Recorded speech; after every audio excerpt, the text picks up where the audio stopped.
Shalom à vous tous qui nous suivez partout dans le monde. C'est votre émission Les armes offensives et défensives, émission qui a pour vocation de vous donner des arguments en vue de renverser toute fausseté que nous raconterons aujourd'hui. Et aujourd'hui, nous allons nous atteler au vous de Malachi 4. Et l'émission aujourd'hui aura deux aspects.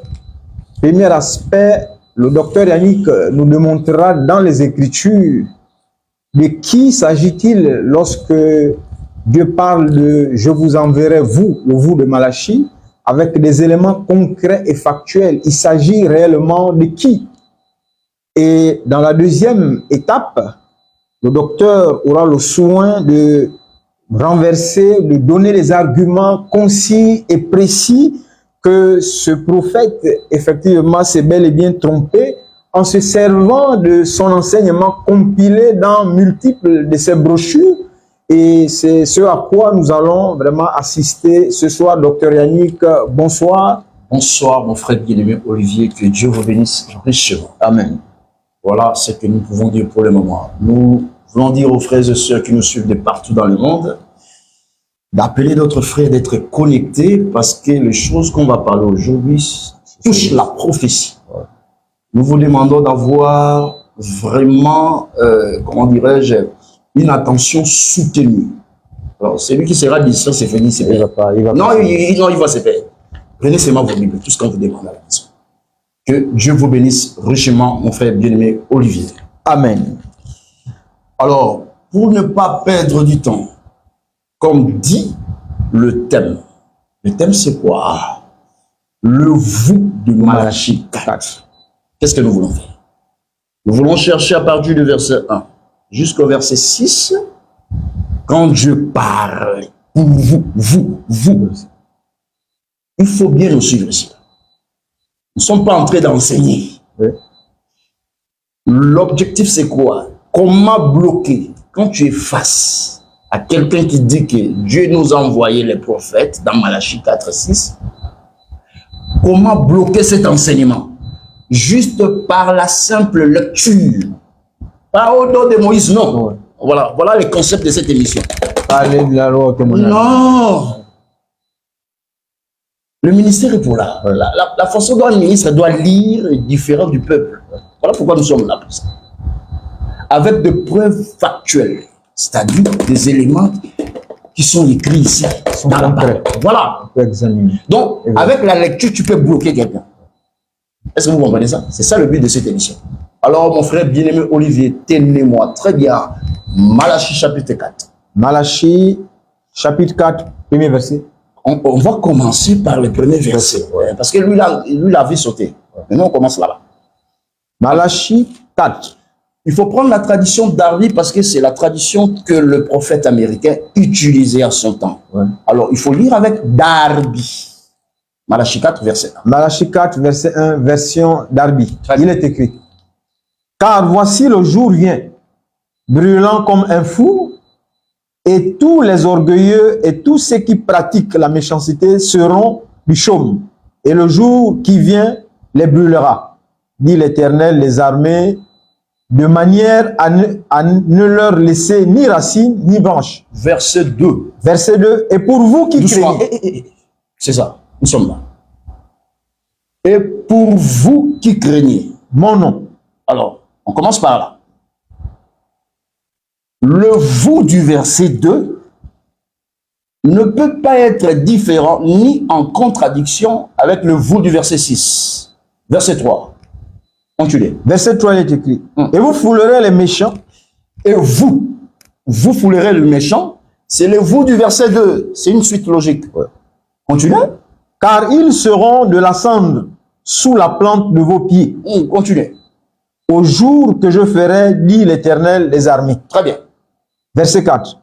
Souvenez-vous de la loi de Moïse. Doucement. Souvenez-vous de la loi de Moïse. Mon serviteur. Mon serviteur. Là, nous sommes dans quel verset? Verset 4. Verset 4. Que je lui commandais en Horeb pour tout Israël des statuts et des ordonnances. Verset 5. Verset 5. Voici, je vous envoie Élie. Voici, je vous envoie. Vous. c'est le vous du verset 4, le vous qui est dans le verset 5. Il ne faut pas dissocier ça. Il ne faut pas démêler ça avec le vous qui est dans le verset 4. Vous remontez sur le même vous qui est dans le verset 3, sur le même vous qui est dans le verset 2, 5, suite. Voici, je vous envoie Élie, le prophète, avant que vienne le grand et terrible jour de l'Éternel. Très bien. Là, vous êtes dans quel verset? Verset 5. Continuez. Verset 6. Et il fera retourner le cœur des pères vers les fils et le cœur des fils vers les pères, de peur que je ne vienne et ne frappe le pays de malédiction. Alors, qu'est-ce que nous voulons faire maintenant? Comment bloquer quelqu'un qui vient vers vous pour vous présenter que Dieu, dans ces temps, nous a envoyé un prophète américain, ivoirien, comme Élie. Alors, le problème ici, c'est bloqué dans le vous. Tout se cache dans les vous là. Et nous venons de lire, mais le peuple n'a pas vu. Avec la seconde lecture, vous allez voir, il s'agit de qui? Alors, remontez le verset 2. On commence maintenant. Verset 2, Malachie 4. Voilà. Et pour vous qui craignez mon nom. Doucement. Le premier vous s'adresse aux hommes qui craignent les noms de l'Éternel. Alors, il faut faire très attention quand vous voulez expliquer les mots dans les Écritures. Frère Paul dit, ils veulent être docteurs de la loi, ils ne savent ni ce qu'ils disent, ni ce qu'ils affirment. Le premier vous, pour vous qui craignez mon nom, est en corrélation avec je vous enverrai. Donc, tu ne peux pas dissocier le vous du verset 2 avec le vous du verset 6 ou 5. Est-ce que vous entendez bien ces choses? Alors, attaquons le vous du verset 2. Pour vous qui craignez mon nom, craindre les noms là. Il s'adressait à qui? Qui peut craindre le nom de l'Éternel? Il faut faire très attention ici là. Acte chapitre 13, verset 16. Prenez vos Bibles. Ici, si vous n'avez pas la Bible, vous perdez. Acte 13. 13, verset 16. Acte 13, verset 16, il est écrit. Et Paul s'étant levé et ayant fait signe de la main, dit, homme israélite. Paul se trouvait au milieu des Israélites. Continuez. Et vous qui craignez Dieu, écoutez. Vous qui craignez Dieu, c'est quel peuple? Peuple israélite. Reprenez ça pour les bien-aimés. Ici, je n'interprète pas. Élément factuel. Continuez. Et Paul, s'étant levé et ayant fait signe de la main, dit, homme israélite. Il s'adresse à qui? Aux Israélites. Et vous qui craignez Dieu, écoutez. Ceux qui craignent Dieu, ce n'est pas des nations, ce sont des Israélites. Donc, l'expression « vous qui craignez Dieu », ce n'est pas la crainte par rapport à la sanctification, à l'évangile. Non.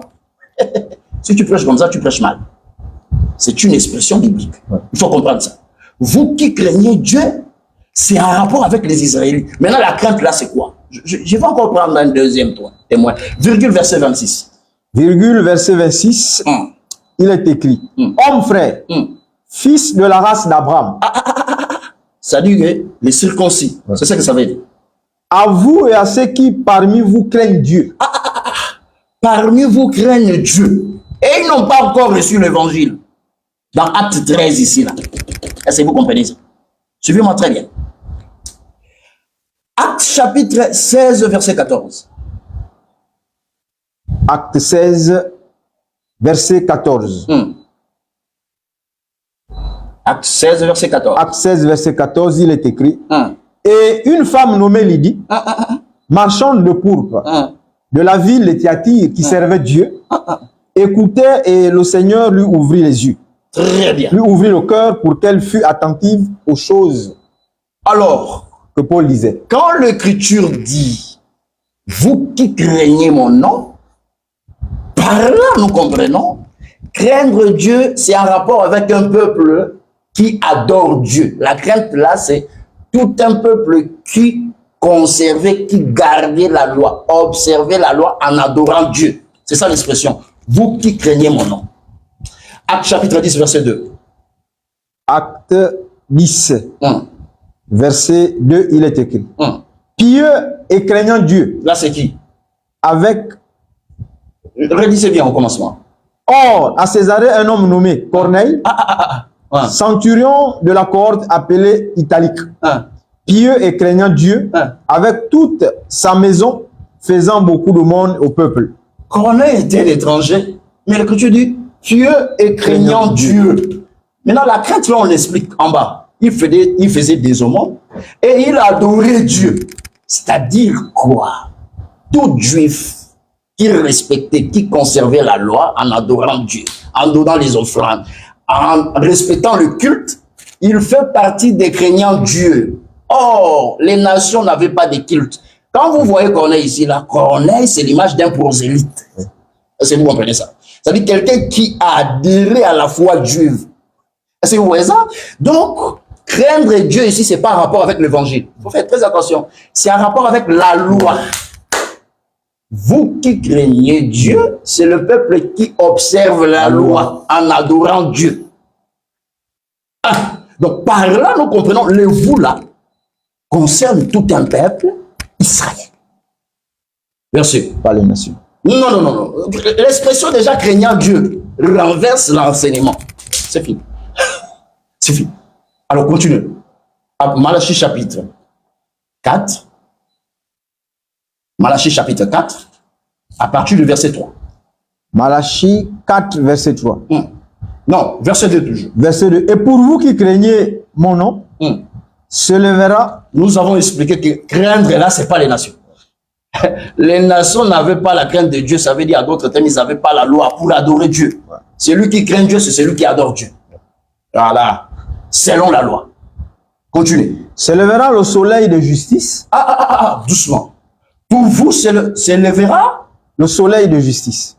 Oh, Branham dit que lui, il est le prophète du temps du soir. Regarde, appelez tous les Branhamistes. Parce que c'est ici qu'il y a des problèmes. Appelez tous ces frères-là. Pour vous s'élèvera le soleil de la justice. Tandis que lui dit que le messager qui est dans Malachie 4, c'est le messager du temps du soir. Or là-bas, le message concerne un peuple, Dieu dit, pour vous s'élèvera le soleil de la justice. Alors la question que nous posons, le soleil brille à quel moment? Soir ou matin? Genèse. Prenez ça, papa. Genèse. Genèse chapitre 1. Ici, ce sont des preuves factuelles. Hein, papa. Ici, c'est pas dos de Moïse, c'est pas comme ça. On va bloquer cet enseignement qui vient de la faire. Voilà. Genèse chapitre 1, verset 16 à 17. Lisez. Genèse 1, verset 16 à 17, il est écrit, et Dieu fit les deux grands luminaires. Très fort. Le grand luminaire pour dominer le jour, et le petit luminaire pour dominer sur la nuit et les étoiles. Et Dieu les plaça dans l'étendue des cieux pour donner de la lumière sur la terre. Voilà. Ça veut dire que le grand luminaire, c'était deux. La lune, le soleil et la lune. Mais la lune doit présider la nuit avec les étoiles. Est-ce que vous comprenez ça? C'est-à-dire que le soleil, c'est la lumière du jour. Et là, quand l'Écriture dit, pour vous, s'élèvera le soleil de la justice. C'est-à-dire que ce peuple doit bénéficier de la lumière du soleil. Est-ce que vous entendez? Oh, Branham dit, je suis ici là. La parole parlée, prêchée par Branham, page 10, paragraphe 39. Enfin, moi, je ne vais pas lire. Il faut que vous puissiez lire pour le bien-aimé. Commencez à partir d'ici. Il doit. Voilà, il doit. Il doit y avoir un messager du temps du soir. Où on recevra la même chose que ceux du commencement avaient reçu. Le message du temps du soir doit rétablir de nouveau, ramener la même chose de nouveau. Il est en train d'expliquer Malachie 4 selon lui. Donc pour lui, le prophète de Malachie 4, c'est le prophète du temps du soir. Oh, Dieu dit, pour vous s'élèvera le soleil de la justice. Donc les temps où Dieu visite ses peuples, c'est le matin, ce n'est pas le soir. Déjà, ici, avec un élément factuel qui concerne les temps, parce que la prophétie, c'est les temps. Sa prophétie tombe et son enseignement tombe. Continuez le verset. De Malachie. Malachie chapitre 4. Malachie chapitre 4. Parce qu'on était à... Malachie chapitre 4. Je suis ici avec la tradition d'Arby. Toujours d'Arby. Voilà, d'Arby. Malachie chapitre 4. Malachie chapitre 4. Verset 3. Verset 3. Et vous foulerez les méchants, car ils seront de la cendre sous la plante de vos pieds, au jour que je ferai, dit l'Éternel les armées. Vous voyez le verset 3? Vous foulerez le méchant aux pieds. C'est-à-dire, pendant ces temps, le méchant domine encore. Mais il y a un temps, ce peuple doit fouler le méchant aux pieds. Il s'adresse au vous. Continuez. Souvenez-vous de la loi de Moïse. Ah! Là, nous sommes dans quel verset? Verset 4. Verset 4. Ici, Dieu dit, souvenez-vous. Le vous du verset 4, Dieu rappelle à tout un peuple la loi. Continuez. Mon serviteur que je lui commandais en Horeb pour tout Israël. Merci Seigneur. Là maintenant, Dieu donne les noms du vous.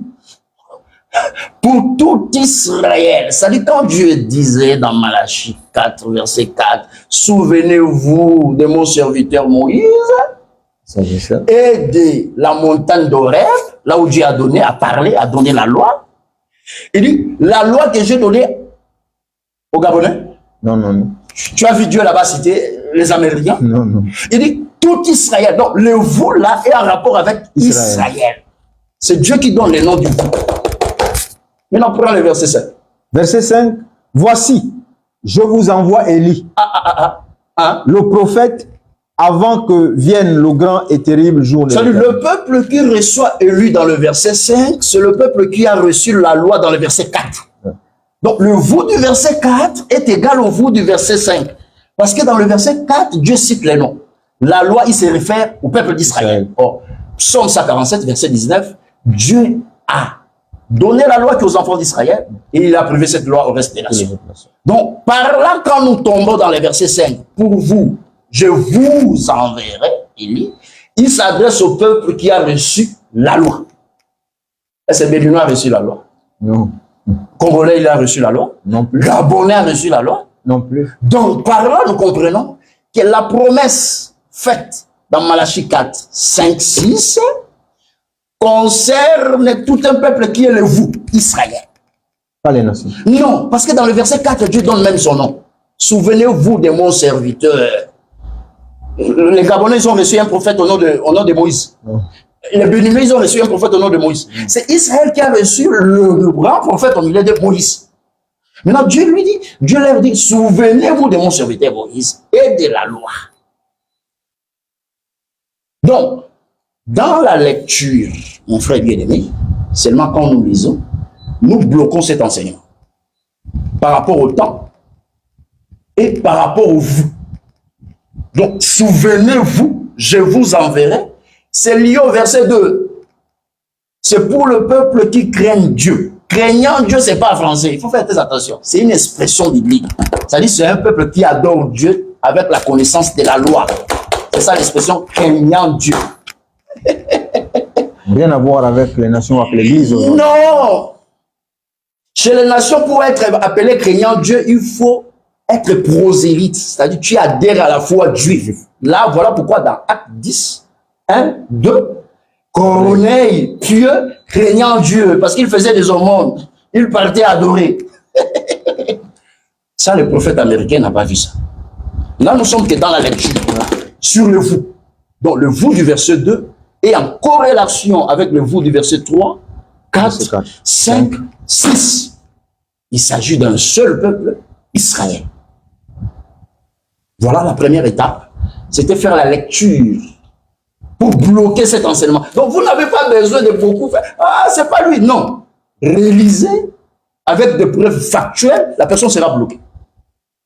Maintenant, la deuxième étape ici, c'est attaquer, lui détruire dans ses propres ouvrages ou dans ses prédications mises par écrit. Voilà un peu, mon frère bien-aimé. Ou brochure. Ou brochure. Mon frère bien-aimé Olivier, je ne sais pas si vous avez une question, parce qu'on doit attaquer. Là j'ai des brochures ici avec moi. Voilà. Si vous avez une question. Oui, non, c'est juste dans le même ordre d'idée, parce que nous avons vu et nous avons remarqué un frère qui est resté longtemps aussi dans le message, mais qui est sorti et qui, effectivement, tout démontre un peu les errements de leur prophète. Donc, il s'attaque aussi à ses écrits et il démontre avec des éléments factuels. Et je crois que c'est aussi le cas aujourd'hui, ce soir, avec vous, de nous démontrer comment ce prophète vraiment allait presque du coq à l'âne. Donc, comment vraiment renverser vraiment tout son enseignement, vraiment et tout, dans ses propres prédications. Ok, que Dieu le bénisse. Je suis ici dans l'âge de l'église de Laodicée, prêché par le prophète Amérique. Parce que nous voulons lui détruire. En fait, notre problème, c'est de détruire la personne dans son propre livre. Ouais. Dans ce qu'il a dit, dans ses enseignements. Voilà. Alors, de prime abord, avant de commencer, voilà ce qu'il a dit. Voilà ce qu'il a dit. Je vais prendre ici page 12. Page 12. Je commence d'abord par page 12. Je suis ici. Suivez-moi très bien. La prédication sur l'âge de Laodicée prêchée par le prophète américain. Page 12. Je suis dans le paragraphe 59. Ouais. Voilà ce qui est écrit. L'ange de cette église de Laodicée, pour achever celui-ci, eh bien, il viendra à la fin de l'âge. Donc, il veut dire que l'église, depuis qu'il était jusqu'à nos jours, voilà, cette église-là est appelée Laodicée. Comme les autres, selon ce que nous montre la Bible, il viendra à la fin de l'âge, pas au début. Suivez-moi très bien. Voilà, me dit que le prophète messager viendra à la fin de l'âge, pas au début. Parce que l'ange vient toujours réprimander les gens. Alors, écoutez-moi très bien ce que je suis en train de parler. Virgule, paragraphe 61. Or, cet ange qui vient ce jour, je désire, j'ai noté quelque chose ici, j'aimerais simplement dire, mais il sera comme la dernière partie de l'âge. Donc, il va venir à la fin de l'âge. Cet ange, ça veut dire, c'est prophète. Voilà ce qu'il dit. Et étant donné que nous sommes si proches, si près de cet âge de lumière, il est probablement sur terre maintenant. Branham dit que ce prophète-là, de Malachie, ce prophète-là, du dernier âge, pour lui l'expression dernier âge, il est déjà là sur terre au moment où il parle. Mais voilà ce qu'il dit. On ne les connaît pas. Donc, lui-même dit que le prophète de Malachie, là, le prophète du dernier âge, on ne les connaît pas. Virgule verset 62. Paragraphe 62. Voilà ce qu'il dit. À cause du temps, je crois que ça sera comme Élie, parce que nous parlons de Malachie 4. Donc, Branham dit le dernier messager de l'église de Laodicée, il est semblable à Élie. Papa, c'est ici. C'est pas moi, c'est Branham qui dit ça. Je suis dans la prédication de l'âge de l'église de Laodicée, page 12, paragraphe 62. Je crois que ça sera comme Élie. Ça dit que le dernier messager pour lui, c'est lui Élie. Malachie chapitre 4. Maintenant, écoutez. Donc, Branham dit que le dernier messager de l'église de Laodicée, suivez-moi très bien, c'est le prophète de Malachie chapitre 4. Alors, on va interroger seulement Branham. Qu'est-ce qu'il dit? Mon frère bien-aimé, maintenant, lui ici, page 9, paragraphe 43, à partir d'ici. Page 9, paragraphe 43. Nous croyons que l'âge de l'église de Laodicée a commencé en 1906, après Jésus-Christ. Je prédis, maintenant rappelez-vous bien ceci, je prédis, et surtout vous qui écoutez les enregistrements, je ne dis pas que ce sera ainsi, mais je prédis qu'il se terminera vers 1977. Tu peux t'arrêter là. On doit bloquer son enseignement. Branham dit qu'il prédit que la fin de l'âge de Laodicée, ça sera vers 1977. 1977. Or, lui prétend être le dernier messager de l'âge de l'Église. Alors, prends ça à la fin. Maintenant, lui, sa mort, c'est à quelle année? À cause du temps, le 24. Ici, frère. Le 24 décembre 1965. Le 24 décembre 1900 combien? 65. Maintenant, il a dit que la fin de l'âge, c'est 1977. C'est-à-dire que Branham est mort avant la fin de l'âge. Or, il a dit que le dernier messager viendra à la fin de l'âge. Il s'est auto-inscrit avec sa propre prédication. Alors, ça, coupez ça, donnez au Branham. Maintenant, réalisez ça parce qu'on va le bloquer ici, là. Réalisez. Que l'Église entrera complètement dans l'apostasie. Non, reprenez, je ne dis. Je ne dis pas que ce sera ainsi, mais je prédis qu'il se terminera vers 1977. que l'Église entrera complètement dans l'apostasie. C'est-à-dire pour Branham, les derniers, la fin de l'âge de l'Église, c'est vers 1977. C'est là où apparaîtra les derniers messagers. Oh, lui, il est mort avant cette année-là. C'est-à-dire qu'il s'est auto-exclu dans ses prédictions. Alors, comme il a dit que je ne dis pas, reprenez ça parce qu'on va le bloquer. Je ne dis pas que ce sera ainsi. Tu peux t'arrêter là. Je ne dis pas que ça sera ainsi. Je suis ici, dans le brochure, intitulé Le Messager. Hey, tenez-moi très bien. Voilà ce que Branham dit pour authentifier que le dernier messager, qui est lui, quand il va venir, voilà la preuve que vous pouvez voir qu'il est réellement vrai. Réalisez ici. Page 1. Page 1 à partir. Vous commencez à partir d'ici. Il sera confirmé. Il sera confirmé comme prophète. C'est-à-dire, il sera confirmé comme prophète, c'est-à-dire le dernier messager de la Odyssée, le messager de Malachie 4, c'est la même personne ici. Il sera confirmé comme prophète à cause de l'exactitude de ses prophéties. Branham dit que lui doit être vrai à cause de l'exactitude de ses prophéties. Maintenant, retournons ici. Page 42, page 9, paragraphe 43. Je ne dis pas que ce sera ainsi, mais je prédis qu'il se terminera vers 1967. Maintenant, quand Branham dit que je ne dis pas que ça sera ainsi, mais ici il dit qu'un vrai prophète, le dernier prophète, on doit lui reconnaître dans l'exactitude de ses prophéties. Maintenant, quand il tâtonne ici, il veut dire quoi? Qu'il est faux. Mais c'est pas moi. C'est pas moi, frère. Tu vois comment il est en train de s'auto-exclure lui-même. Dans ses dires. Mais dans ses délires.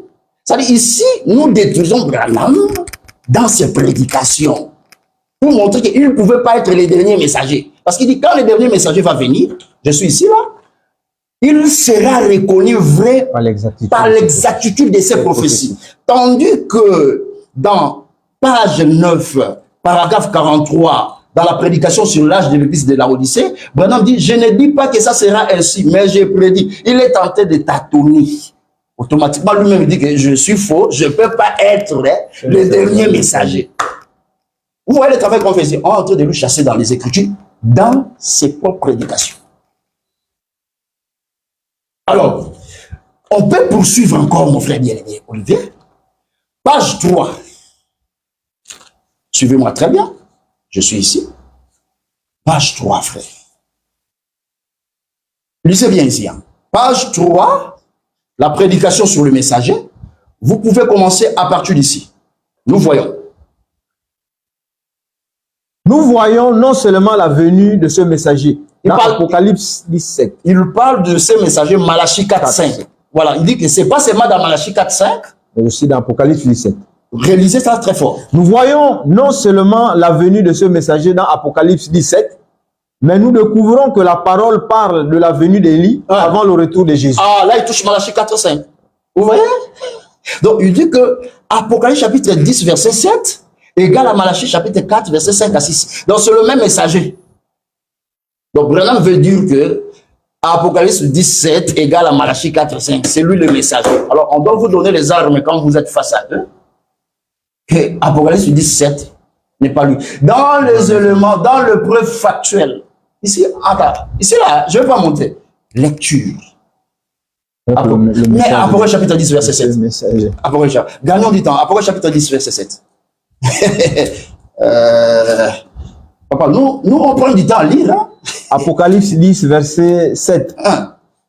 Mais qu'au jour de la voix du 7e ange, quand il commencera à sonner de la trompette, le mystère de Dieu sera consommé, comme il l'a déclaré à ses serviteurs les prophètes. Reprenez ça pour le bien-aimé. Apocalypse 17, il est écrit, mais qu'au jour de la voix du 7e ange, quand il commencera à sonner de la trompette, le mystère de Dieu sera consommé. Très bien. Comme il a fait quoi? Le mystère de Dieu sera consommé, comme il l'a déclaré à ses serviteurs, les prophètes. Maintenant, pour le prophète américain, il dit que Apocalypse 10, verset 7, c'est lui. C'est Malachie 4, 5, 2. Alors, vous devez avoir les armes pour renverser ça. C'est ni lui, et puis ça parle d'autre chose. Comment chasser Branham dans les Écritures. Dans Apocalypse 17. Le but de la mission, c'est ça. Laisser Jésus sa place. Tout a été créé par lui et pour lui. Alors, prenons Apocalypse chapitre 8. Prenez vos Bibles, papa, ici, ce sont des preuves factuelles. Prenez vos Bibles. Apocalypse chapitre 8. Apocalypse chapitre 8. Prends le verset 13. 13. Ah. Apocalypse 8, 13, il est écrit. Alors je regardais et j'entendis un ange qui volait par le milieu du ciel et qui disait à haute voix, malheur, malheur, malheur aux habitants de la terre à cause du son de la trompette des 3 autres anges qui doivent sonner de la trompette. Vous savez ce que ça veut dire? Ça veut dire qu'il y a eu 7 sceaux. Dans le 7e sceau, Dieu donna 7 trompettes aux 7 anges pour sonner. Oui. Maintenant, lui, dans sa compréhension, on dit trompette, ça veut dire parole pour sauver. C'est pas ça. On va vous donner cette écriture à la fin. Sophonie. Donc, toute trompette dans l'écriture ne veut pas dire parole pour sauver. Ça ne veut pas dire évangile. Écoutez-moi très bien. Maintenant, remarquez ici, frère. Apocalypse chapitre 8, verset 13. L'écriture dit malheur. Malheur 3 fois aux habitants de la terre. À cause de quoi? À cause des 3 anges qui n'ont pas encore sonné la trompette. Est-ce que vous entendez ces choses? Ça veut dire que si Branham dit, il est le 7e ange, reprenez ça parce que les gens n'ont pas vu ça. Apocalypse 11, verset 13, il est écrit. Alors je regardais et j'entendis un ange qui volait par le milieu du ciel et qui disait à haute voix, malheur, malheur, malheur aux habitants de la terre à cause du son de la trompette des 3 autres anges qui doivent sonner de la trompette. C'est-à-dire il y a eu 7 anges, 7 trompettes. Le 4 premiers anges, ils ont sonné à partir d'Apocalypse chapitre 8, de versets 7 à 12. Est-ce que vous entendez ces choses? 13, maintenant, l'écriture dit malheur, malheur 3 fois. Malheur aux habitants de la terre à cause des 3 autres anges. C'est-à-dire, le 7e ange, ici nous parlons maintenant des choses dures, hein, tenez vos sentiers. Le 7e ange fait partie des 3 derniers anges qui doivent sonner. Maintenant, leur message, ce n'est pas apporter la joie, c'est malheur. C'est apporter le malheur. Donc, si Branham s'identifie comme le 7e ange d'Apocalypse 10, verset 7, ça veut dire c'est un prophète de malheur. Coupez ça, donnez son Branham. C'est comme élément factuel. Ici, vous avez vu que j'ai parlé de don de Moïse. Non. Coupez ça, il fait donner au Branham. Alors, comme nous avons l'explication, parce que je ne suis pas venu enseigner. Oui. Alors, le 7e ange, quand il sonna, qu'est-ce qui s'est passé? Apocalypse chapitre 11, verset 15. Prenez ça comme arme. D'abord, ce n'est pas lui, l'ange. Apocalypse 11, verset 15, il est écrit. Le 7e ange donc sonna de la trompette et il se fit entendre au ciel de grandes voix qui disaient les royaumes du monde sont soumis à notre Seigneur et à son Christ et il régnera au siècle des siècles. Quand le 7e ange sonna de la trompette, voilà ce qui s'est passé. On ne prêche pas. Là, nous rentrons dans la réalité. Le royaume du monde. Quand on dit le royaume du monde, c'est-à-dire que Dieu a déjà récupéré la puissance des nations. Est-ce que vous voyez ça? Par la bataille d'Armageddon. Maintenant, nous voulons rentrer dans le règne millénaire. Est-ce que vous voyez ça? Maintenant, le 7e ange, quand il sonne, on ne prêche pas. On rentre dans la réalité. Donc, Christ doit régner maintenant ici, là. Est-ce que vous attendez bien ces choses? Donc, là-bas, on ne prêche rien. Maintenant, lui dit que Apocalypse chapitre 10, verset 7, c'est lui. Donc, par là, nous avons compris qu'il a menti parce que quand le 7e ange sonna, voilà ce qui s'est passé. On nous fait signe là-bas parce que on a beaucoup de choses à parler. Bon, voilà, on le fait déjà signe là-bas. Est-ce que vous comprenez ces choses? Donc, Apocalypse 10, verset 7 ne peut pas être égal à Malachie chapitre 4, verset 5 et 6. Non, c'est pas possible. Donc, il ne s'agissait pas de lui comme les prophètes. Ça, c'était un élément factuel pour démontrer au Branhamis. Et il ne s'agissait pas de Branham. Je vous redonne la parole, mon frère bien-aimé. Oui, docteur Yannick, vous avez démontré de manière factuelle qu'il ne s'agit pas du prophète Branham dans Apocalypse 17, dans Malachie 4, 6, et que son message, c'était pas pour la bonne nouvelle ou pour les nations, mais c'est un message de jugement comme vous l'avez dit. Ok. Alors, vas-y, si vous avez... Oui, c'était juste pour... À cause du temps, parce qu'on a voulu renverser. Ouais. Et si vous comprenez ici que Branham, le prophète américain, quand il dit qu'il est Élie de Malachie 4, pour faire quoi? Pour venir restaurer l'église. Voilà ce qu'il dit. Il dit qu'il est venu pour restaurer l'église des nations. Alors, nous devons nous poser la question si l'église, un jour, a été détruite. Pour qu'elle soit restaurée. Voilà la question. Et Paul dit le solide fondement de Dieu reste debout. C'est-à-dire que quand le frère, au temps de Paul, prêchait la fausseté, Paul dit malgré ça, le solide fondement de Dieu reste debout. Donc, le fondement n'a jamais été détruit. Et on peut restaurer quelque chose qui a été détruit. Or, Jésus a verrouillé son église dans Matthieu 16. Les portes de séjour de mort ne provenant point contre elle. Ça dit que la mort ne peut pas détruire l'église parce que l'église est battue sur le Fils. Suivez très bien la lecture. Le Fils de Dieu vivant, pas mort. Il y a déjà un pourquoi. Donc la révélation, l'église est battue sur le Fils de Dieu vivant. C'est-à-dire que Christ, après sa mort et sa résurrection, est-ce que vous attendez ces choses? La mort ne peut plus rentrer dans son corps. Que j'appelle l'église. Qu'il a vaincu la mort. Non, c'est pas possible. Donc, restaurer ne concerne pas l'église. Parce qu'on nous fait tant. On nous fait ci. Voilà un dernier ce que nous pouvons dire par la petite grâce que le Seigneur Dieu vous bénisse. Donc, merci encore, docteur Yannick. Peut-être, pour un mot de fin, résumer tout ce que vous avez dit pour que ceux qui nous suivent, vraiment, qui nous ont pris, vraiment, et tout de cours, essayent vraiment et tout de comprendre ce qui a été dit dans le vous de Malachie 4 de ce soir, docteur Yannick, rapidement. Bref, qu'est-ce que nous venons de faire? Nous venons de démontrer par la lecture, en commençant par Malachie chapitre 4, du verset 1 jusqu'au verset 6. Quand Dieu parlait de vous, le vous là s'adressait à tout un peuple, craignant Dieu. Le vous là, Dieu a voulu visiter tout un peuple au temps du matin, et c'est dans le même vous que Dieu doit envoyer Élie. Ouais. Si vous sortez, c'est comme l'Écriture dit, un enfant nous est né. Quand toi tu lis nous là, il faut faire tes attention. Il faut chercher dans les Écritures quel est le nous. Ouais. Parce qu'il y a deux nous. Un enfant nous est né, un fils nous est donné. Donc, dans les Écritures, on prêche même les nous. Les prénoms personnels, on prêche ça dans les Écritures. Il faut faire très attention avec la Bible.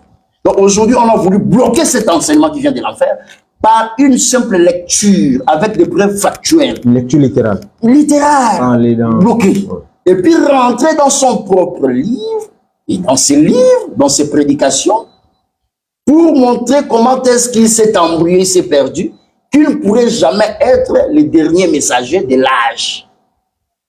D'abord, lui, il a inventé un terme qui n'est pas écrit. Âge de l'église. Or, Dieu dit église de la Odyssée. Lui, il ajoute âge. L'Écriture dit un peu de levain, fait lever toute la pâte. Donc, aujourd'hui, nous sommes venus, c'était juste pour s'appuyer sur les vous, mais en entrant aussi dans les brochures. Donc, par la petite grâce, que Dieu vous bénisse. Merci encore vous qui nous avez suivis. Que Dieu vous bénisse. À nous revoir dimanche prochain par la grâce de Dieu.